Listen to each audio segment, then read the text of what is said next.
You're not going to believe me. Hell, I don't even believe myself sometimes. But I swear on whatever scraps of sanity I have left, this happened. And if you're listening to me now, take this as a warning. If you ever see one of them looking at you the way it looked at me, run. Don't question it. Don't freeze. Just run. It started a few months ago in the woods behind my grandfather's farm. I used to go there as a kid, but after he passed, the land just rotted. The barn caved in, weeds swallowed the path, and the woods grew thicker, darker, like they were reclaiming what belonged to them. That night, I was walking the trail after sunset, stupid enough to think I could take a shortcut to town. The air was heavy, like the trees themselves were holding their breath.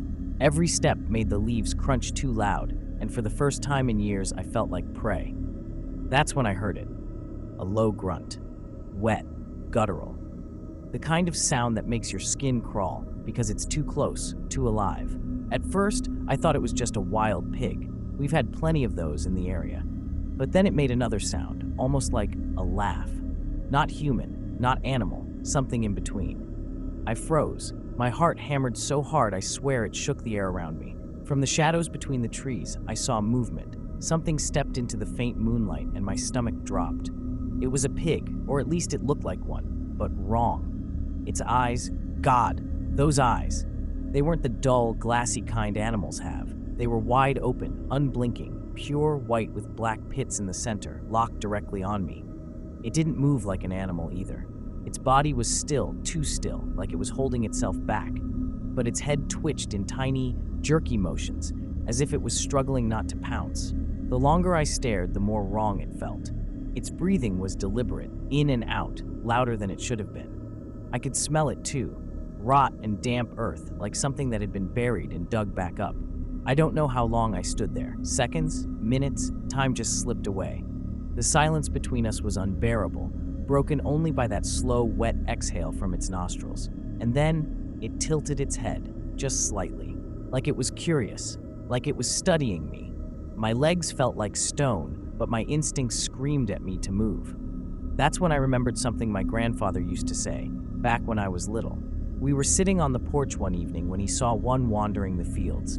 He leaned down, voice low, almost like he didn't want the woods to hear him. "If it ever looks at you like that," he whispered, "don't wait, don't speak, don't breathe, run."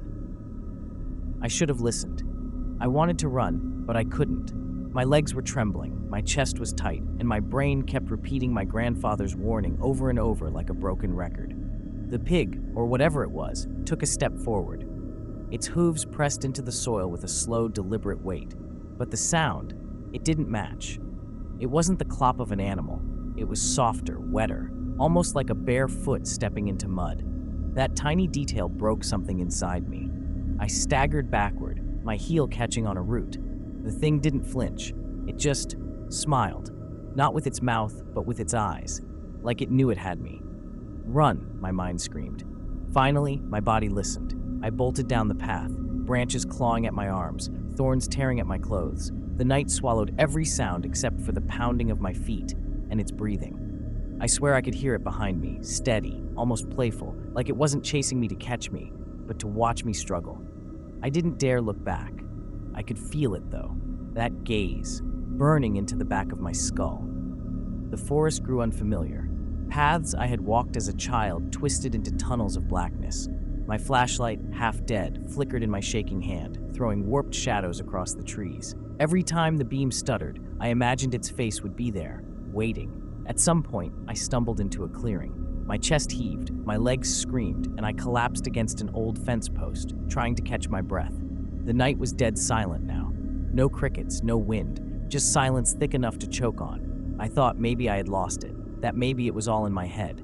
And then from the far edge of the clearing, I saw them.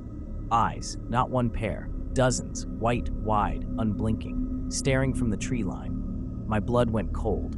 They weren't moving, they weren't blinking, just waiting.